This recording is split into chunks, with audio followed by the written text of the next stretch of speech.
Okay, so tonight I want to do a video on clearing malfunctions.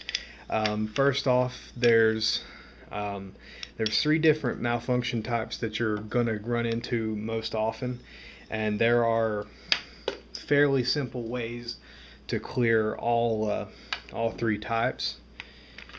The first type is going to be just your basic failure to fire. Your gun goes click, and more often than not, that's going to be caused by just forgetting to put a round in the chamber. So the the quickest way to fix this one is basically just tap and rack, and what that does is that makes sure your magazine is fully seated into your gun all the way to where it won't come out, because if your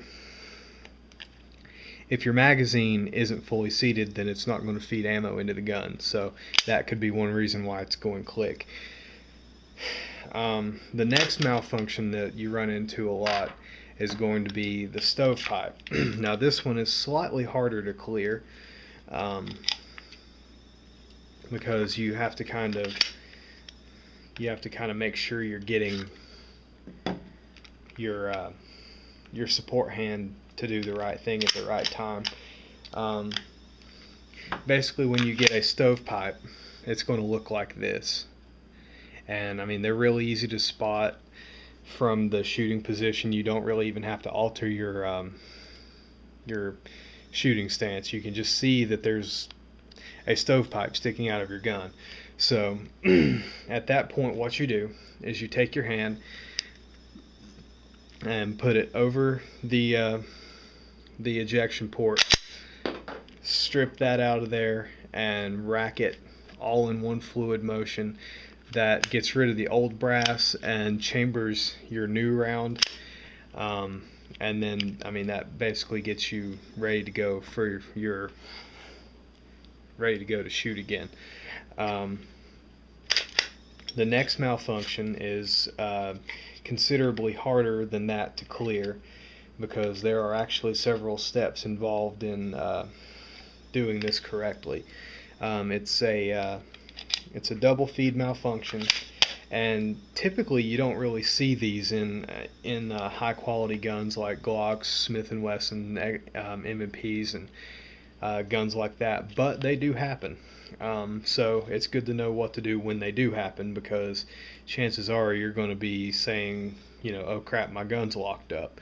And really, this kind of malfunction actually does lock your gun up pretty well, because you can't really rack the slide or anything, because it's all locked down. There's really nothing going anywhere in there.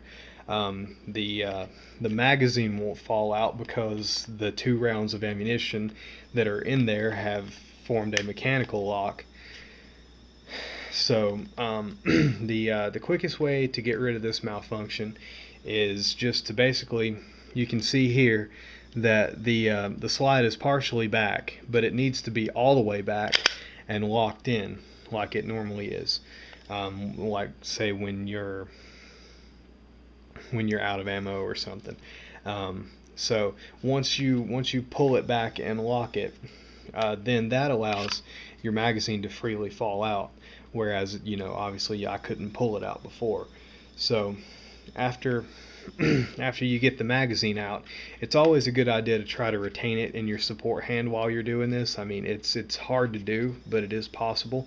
I generally like to get a 2-finger grip on it like that, so I can use my ET hand here to kind of get onto the gun and do the racking.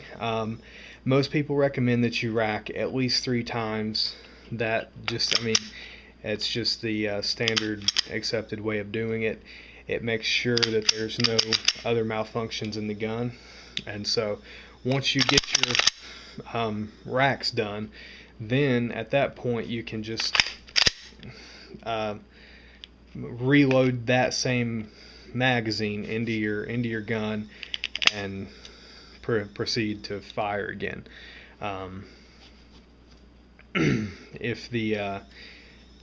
And also another point on this is while you're racking, it's generally a good idea to kind of get the gun leaning over to the side. That helps, that enables gravity to help you, by, you know, the spent casing or whatever is clogging your chamber up. It's more than likely just going to fall out. So so that's how to fix a double feed. Really, that's the majority of the malfunction types you're gonna encounter in your day-to-day shooting experience. Um, so yeah, that will be the conclusion of this video. Thank you guys for watching, and I'll catch you later.